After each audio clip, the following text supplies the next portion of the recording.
Will Patriots head coach Bill Belichick be on the hot seat if the Patriots start the 2022 season 0-2? Hard to believe, but we'll be tackling this subject and more today on this pregame episode of the Locked On Patriots podcast. Stay tuned. You're about to be locked in to the Locked On Patriots podcast. You are Locked On Patriots, your daily New England Patriots podcast. Part of the Locked On Podcast Network, your team every day.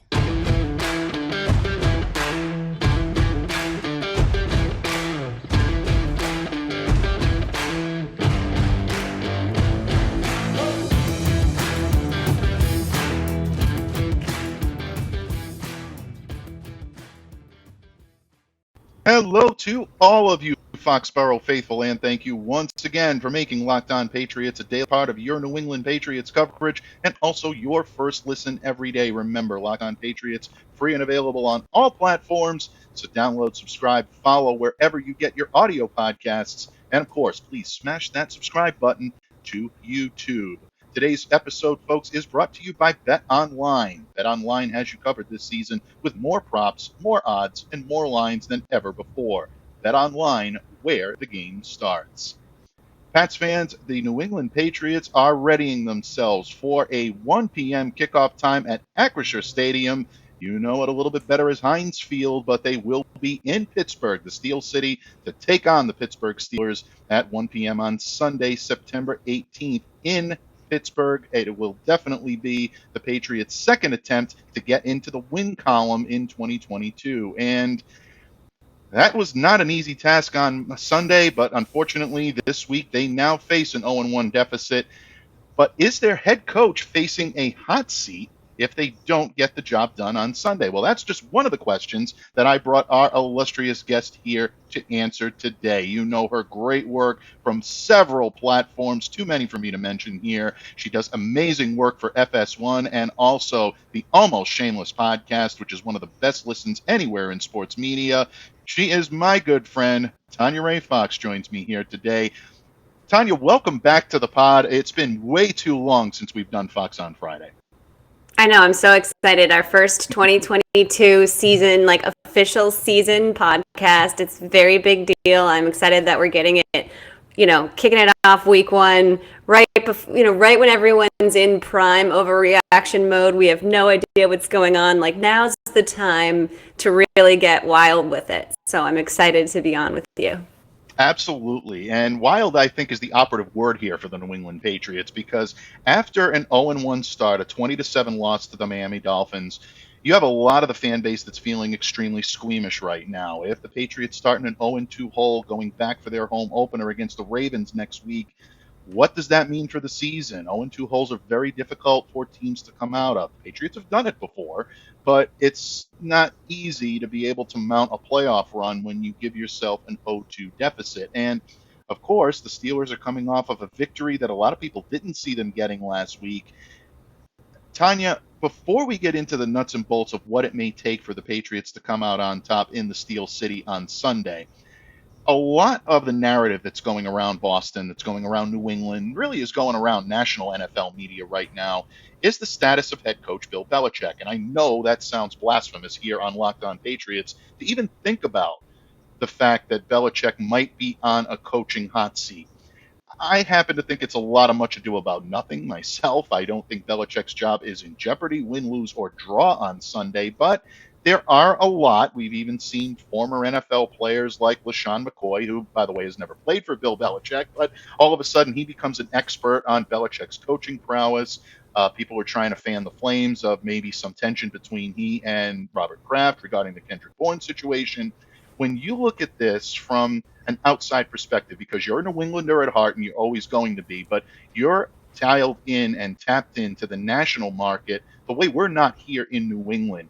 What's the scuttlebutt right now on Bill Belichick, and do you think there's a chance he could be on the hot seat if the Patriots don't pull this one out on Sunday against Pittsburgh? Well, there's no chance he's on the hot seat because of Pittsburgh. That's my brain truly can't comprehend any world in which Robert Kraft would end Bill Belichick's tenure after week 2 in Pittsburgh. Robert Kraft and Bill Belichick's relationship deserves a lot more than that. And that would it would, even if it was the worst game plan we've ever seen in our collective lifetimes, that's not happening. I'm really shocked to hear that's such a prevalent even thought running through New England, that it's that dire. They've started 0-2 before. They've started 1-3, rough Septembers, and pulled it out. And if anybody in the league knows that you have to give a team time to get themselves together, even as dire as it looks early on, it's Robert Kraft. So no, that's not happening. As far as tension between Bill Belichick and Robert Kraft is concerned, yeah, there's tension. There's definitely tension. Is it the kind of thing where, where we have to be concerned that they can't make it through the season? No. But the reports about his, he personally said, I want to see the guys that we're spending money on. I want to see these guys that we bring into the schemes and into the play designs and into the overall plan on the team.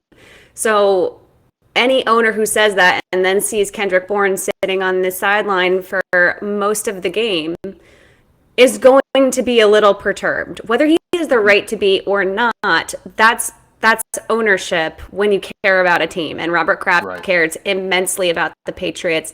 He is one of the most dedicated owners to his team. He has kept his fingers out of game operations. He's been an exemplary boss in terms of owner to coach, owner to GM relationship for the last 30 years. And so if there is an edginess to watching, okay, we got Mac Jones, we had this great rookie season, but I'm trying to see improvement here. I'm trying to see the incorporation of Jonnu Smith and Hunter Henry and Nelson Aguilar and Kendrick Bourne, and I'm not seeing any of it. And I'm watching Mac regress in week one compared to where we would expect him to be. That's gonna cause a little more tension than when they were going to the Super Bowl every single year with Tom Brady. That is to be expected. If this is a season-long problem, if this is a team that never finds its identity down the line, then after the season, I think there will be hard conversations to be had between the two of them. But right now, no, this season to pull things together and figure it out. He has earned that more than any coach who's ever coached in the history of the NFL. He's earned it even while we're struggling right now. So regardless, they could get beat 45-0 on Sunday, and he's not getting fired. Yeah, so well said. Absolutely, 100% in agreement. And look, you touched on a couple of things that I just want to expound upon a little bit because I think they're good points to make. One, if there's any coach that has built up a little bit of extra wiggle room, for lack of a better term, in terms of getting off to a hot start or doing what he needs to do, it's Bill Belichick. He is going to get the benefit of the doubt from Robert Kraft until it's physically or just mentally impossible for anyone to fathom giving Bill Belichick the benefit of the doubt. And I don't see that happening for someone with his prowess. He's always going to get that from Robert Kraft. There are actually reports out that the relationship between Kraft and Belichick is as strong as it's ever been the last couple of years. So, and that seems to be continuing into this year. So even if there was a little bit of tension regarding the Kendrick Bourne situation, and I agree with you, I fully believe there was, because when you've got a guy that you've paid good money for in free agency, he's played beyond what you've paid him in his contract. Robert Kraft knows that getting him out there is going to be key to the Patriots' offensive resurgence, especially the synergy he has with Mac Jones. Played 2 snaps. One of them was a 41-yard, reception for a big-time gain. So I expect Kendrick to play a little bit more this week, and I think you'll see him as more of a focal point. But at the same time, that's just a normal conflict between owner and coach, and you're going to have that. I mean, you have it in most of the great franchises that you can think of in recent memory. There's always been a little back and forth between the owner and the coach. Sometimes it goes a little too far, but Robert Kraft always errs on the side of caution and always knows when to cross the line and when not to. That, I believe, is the reason why this relationship has worked so well, because both sides understand the respect level and they both understand temperance. And I think that's something that will carry them forward. So I'm also in agreement with you. I think it's ridiculous to suggest that Bill Belichick could even be on the hot seat after a loss on Sunday, if that is indeed the case. But will the Patriots lose on Sunday, folks? That is the ultimate question. A lot of it is going to be determined by their second-year signal caller. Mac Jones earlier in the week had some back problems, but now dealing with a stomach illness. Will either of these issues be enough to keep him from reaching his full potential on the field on Sunday against Pittsburgh? Tanya Ray Fox and I will discuss that point and more when this episode of the Locked On Patriots podcast continues. But first, folks, wanted to talk to you guys a little bit today about Turo, the world's largest car sharing marketplace. With Turo, you can book any car you want, wherever you want it, from a community of local hosts. You can browse a huge selection of vehicles for just about any occasion or budget across the United States, Canada, and the UK. You can book a spacious SUV or a minivan for that family road trip you've been wanting to take, or you can get a classic or a luxury car for a special event, a birthday, or a holiday. Find affordable economy cars if you're on a budget and you just need to get from A to B. Turo can do it all. You can even test drive that new electric vehicle you've had your eye on to see how it fits your everyday life. Many Turo hosts can even deliver the car right to your door. Every trip is backed by liability insurance. Terms and conditions and exclusions do apply, but find your drive at Turo.com. Patriots fans, the incomparable Tanya Ray Fox of FS1 and the Almost Shameless Podcast joins me here today doing a little Fox on Friday, getting you ready for the Pats and Steelers in Week 2 of the 2022 NFL season. And Tanya, you know as well as I that coaching is always a hot button issue, but probably the majority of the eyes of the fan base, whether it be local or national, are always going to be on the man under center. And this week, Mac Jones is going to be under the microscope for three reasons. One, Mac had a little bit of a shaky performance on Sunday, if we're being honest. It was not his best. There were times where he had difficulty picking up those defensive back blitzes. Didn't seem to be completing with the authority that we know that he's capable of completing. Looked a little bit out of sorts and a little uncomfortable in the Patriots offense. The second is back spasms early on in the week. There was some question whether or not there was an injury. Mac underwent x-rays. He also underwent a battery of tests. Everything came back negative. Looks like he's good to go in that department. But then he was held out of practice on Thursday for what was described as a stomach illness. Any one of these issues would give you a little pause to wonder whether or not your quarterback is going to be at 100% heading into this matchup. And normally you'd look and you'd say, okay, well, they're going to do the best they can with what they have. But Pittsburgh is a very stout defense. But they're missing a huge piece, too, in TJ Watt and one of the best pass rushers in the league. So, Tanya, when you look at this from a worldly perspective, for lack of a better term, the New England Patriots are probably facing a game that they would really like to win. I'm not calling it a must-win this early in the season, but it's close to that because you don't want to go back home down 0-2. But at the same time, if your quarterback is a little bit banged up and maybe a little less than 100%, it makes it all that much more difficult. When you look at Mac this week, what are you expecting out of him? What should fans expect out of him as he looks to take the field, hopefully, on Sunday in Pittsburgh?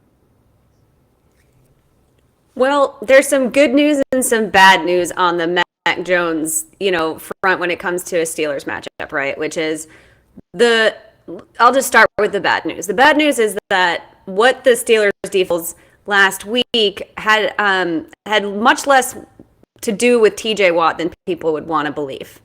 They were very good across the board. Their pass rush is good even without TJ Watt. Now, does he make a massive difference? Of course. Are they much better off without TJ Watt on the field?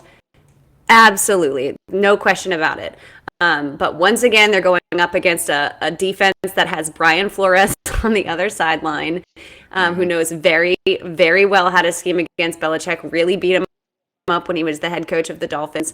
That is just concerning as per usual. Obviously with Mac, it's a different story, but their concepts aren't anything massively different than what they've done, for a long time. So defensively, regardless of anything else that's going on, right? The good news is that Mac his counterpart is Mitch Trubisky on the other side of the ball, and their offense is not great either. And if you told me I had to pick between the two of them, I'm taking Mac 10 out of 10 times.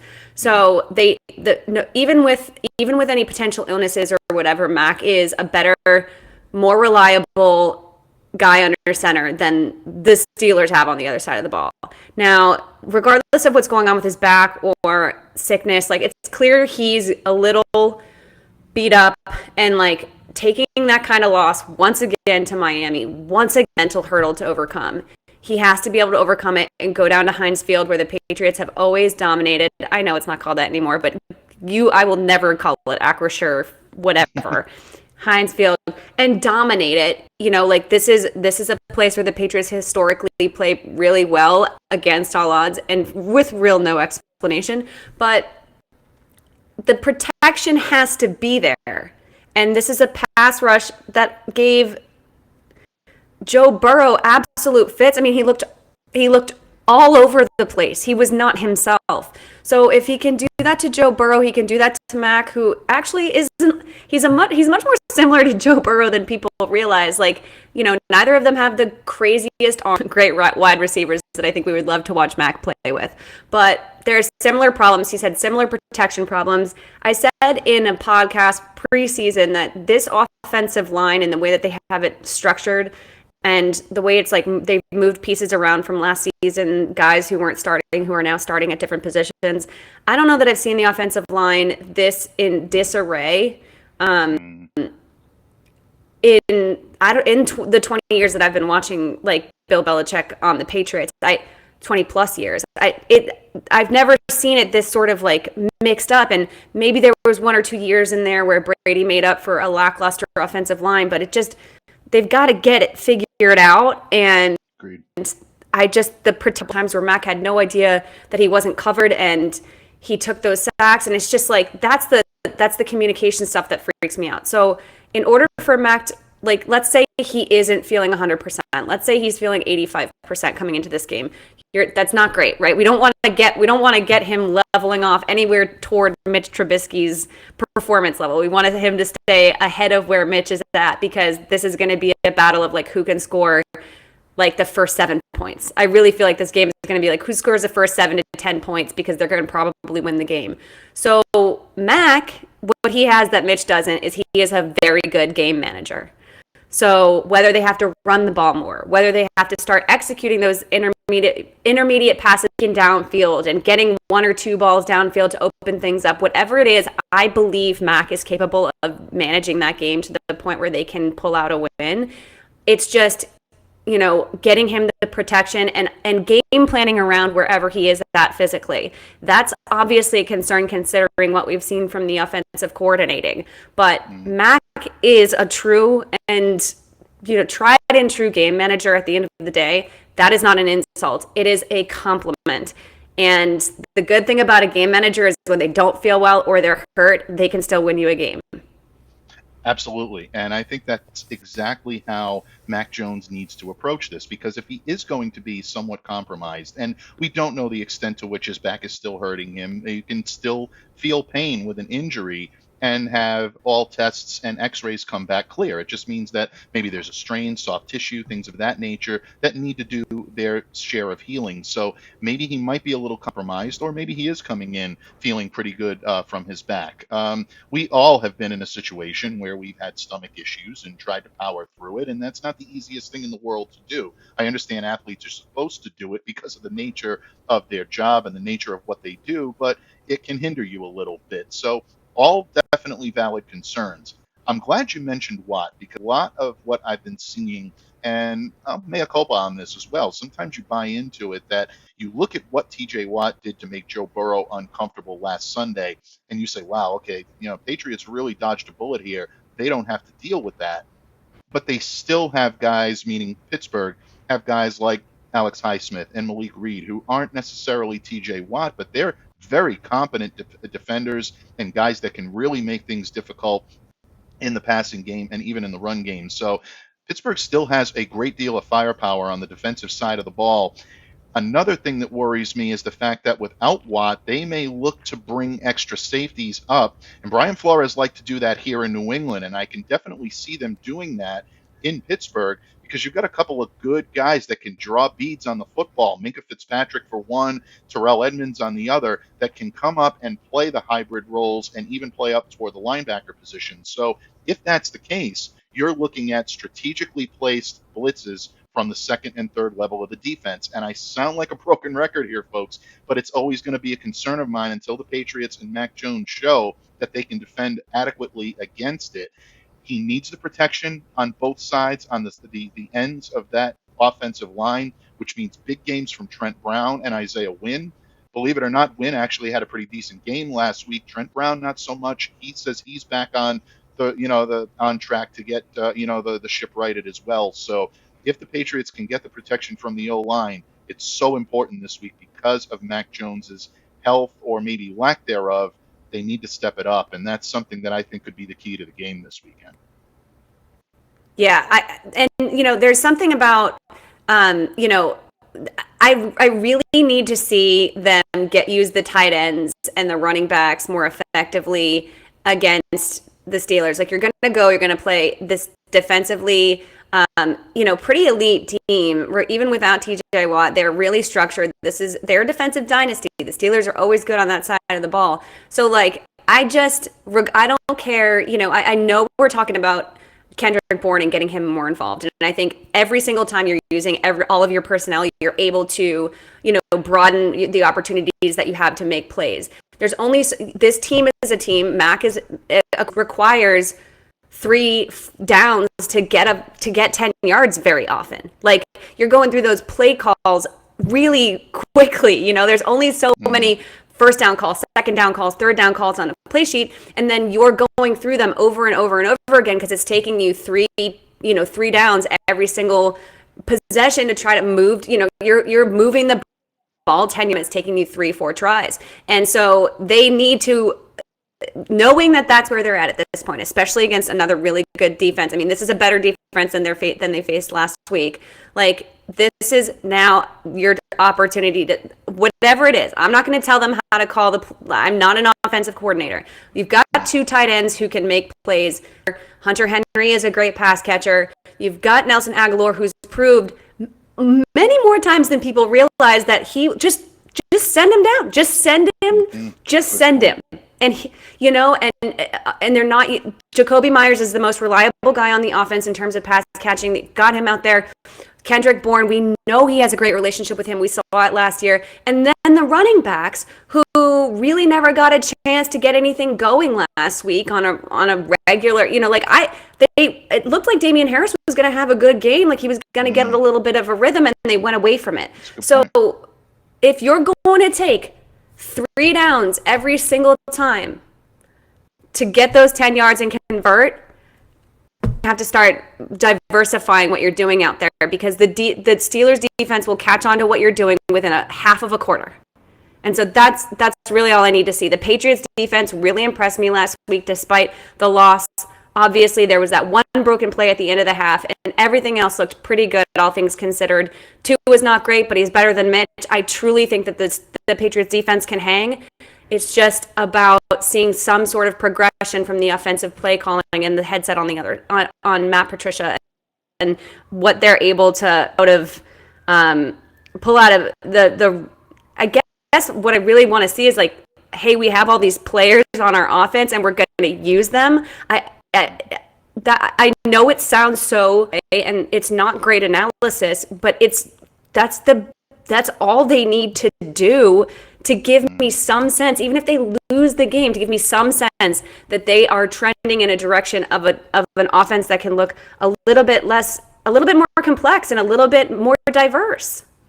Absolutely. Very, very well said. And I agree with you on the 12-man personnel and utilizing the tight ends. Claire and I talked about that earlier this week in terms of utilizing these guys on the field. 15% of the time they shared the field, meaning Jonnu Smith and Hunter Henry are out there 44% of the time this week. So maybe that is a springboard for them to be able to utilize them. But a lot of it was in blocking schemes, folks. So we need to see a little more of these guys involved in the offense as well. And I think the return of Kendrick Bourne into this lineup will help that. I agree with you. Aguilar is someone that they can use as a deep threat, so utilize him. And I think you're going to start to see Devontae Parker get involved in this as well to kind of take some of the pressure off of Jacoby Myers, who is still good or reliable there. And whenever you need a big catch, he always seems to be around. So hopefully good things on the horizon for the New England Patriots. But is it enough to carry them to victory? Well, we've arrived at that time, folks.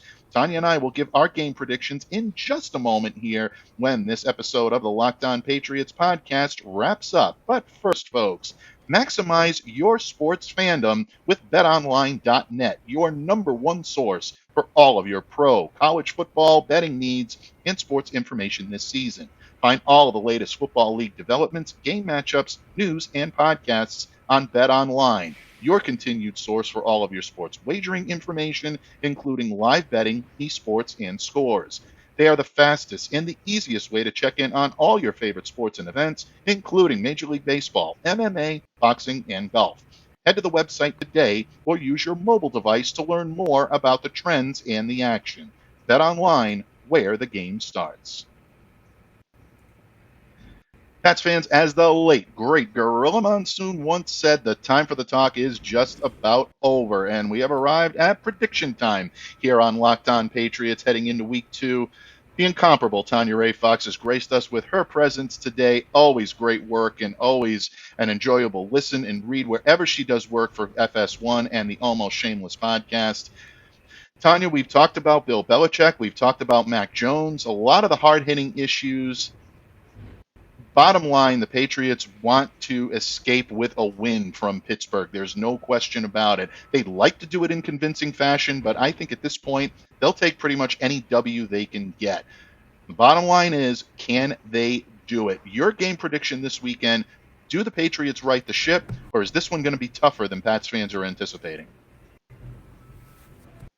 I don't know what Pats fans are anticipating. I think every win is going to be tough until they sort of develop a rhythm on who they are, if they ever do. But I will say, there's two competing things going on in my brain. One is, what have the Patriots done to prove to me that they can win an NFL game, like just in general? Okay, defensively, they have proven themselves over the years, and then again last week. I don't think that the mistake that they made at the end of the second half after Adrian Phillips got hurt and went off the field is like something that we have to worry about in terms of like long-term issues, right? So that's what on the defensive side of the ball, I believe in them. Offensively, they still have a lot to prove. However, the Steelers are not a 2-0 team. Like, I can't, they're no more a 2-0 team than the Patriots are. When I do these predictions, because predictions are, no offense to you, me, or anyone else who does these on our show, only so helpful, right? We are just not future seers.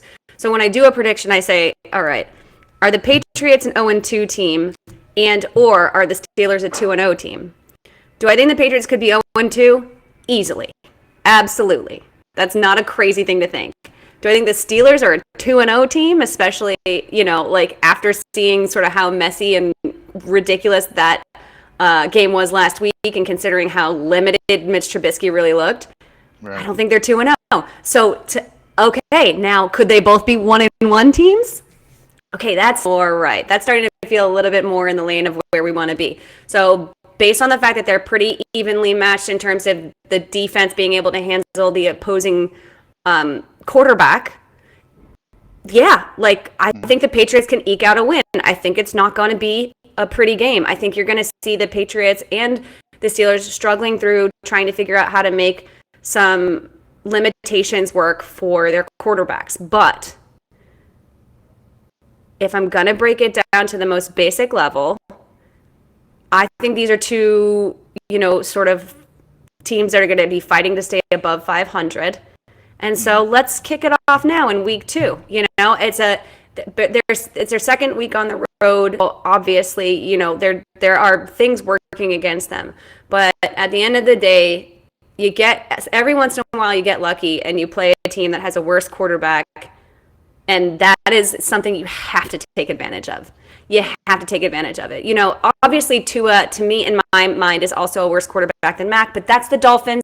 That's interdivisional, and it's a different story. When you know, I've harped on it 1,000 times. Interdivisional games are a different story, especially when it comes to the Dolphins. It was that way with Tom Brady. It's going to be that way until the world burns out. Like it'll be like that for the Patriots. I don't know why. But, you know, they're getting lucky with this matchup. So I'm just going to go ahead and say 17-14. We'll see what happens.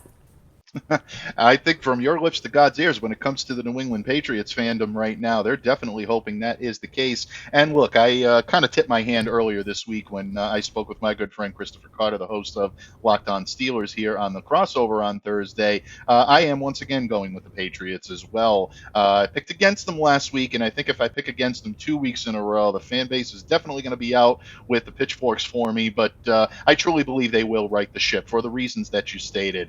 It's going to be, I think, a grind out type game that the Patriots are going to claw their way to try to get points.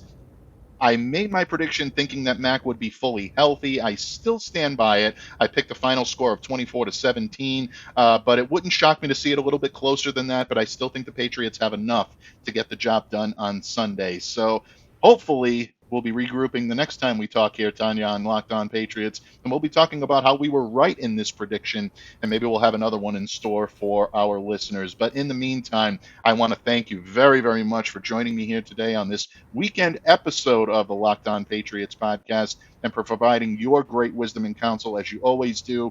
Before I let you go, my friend, please let everyone know where they can find you, your great work, what you have coming up on the horizon. Always at Tanya Ray Fox on Twitter, Instagram, TikTok, all the places where the Almost Shameless Podcast comes out weekly. You can find that wherever you find podcasts and on the Patriots Press Pass channel on CLNS. So that is, you know, if you guys are CLNS people, you probably already see it up there. It's always nice to take it in on YouTube if that's your preference. So go for it. But it's anywhere you listen to podcasts. It's, you know, it's very easy to find, Almost Shameless. And yeah, that's going to be what I'm working on right now. And obviously there's always, you know, I'm always on Twitter, always arguing with people over there, doing my debates. I'm constantly doing podcast appearances on other podcasts. So I have a few of those coming up. If you're interested in hearing more, that's where you can find it. I'm very good at making sure people know where I'm going to be at by sharing that on Twitter and Instagram. So pay attention. Absolutely, folks. Follow Tanya on Twitter, on Instagram. You can see her Twitter handle right below her name on the broadcast. For those of you listening, it's at Tanya Ray Fox. Very easy. Whenever she puts voice to microphone, whenever she puts pen to paper, it's always appointment reading, appointment listening, appointment viewing, and you always come out a little bit more knowledgeable than you went in, than you'd had going in. And I think that's really a testament to her character and exactly what she brings to the table each and every time out. My friend, it's my honor. It's my pleasure to welcome you here to Locked On. We're definitely going to have you back on. Folks, it is my honor to come to you each and every day and for you to make me a part of your New England Patriots coverage on a daily basis. Truly, from the bottom of my heart, I thank you for that. And please, if you have not done so, please subscribe to Locked On Patriots on YouTube. Smash that subscribe button and download, follow, and really just consume wherever you get your podcasts, the Locked On Patriots podcast. On behalf of my good friend, the incomparable Tanya Ray Fox, I'm Mike Debate. Stay safe, stay well, be the change you wish to see in the world, everyone. Have a great day and a great weekend, and enjoy Pat Steelers on Sunday.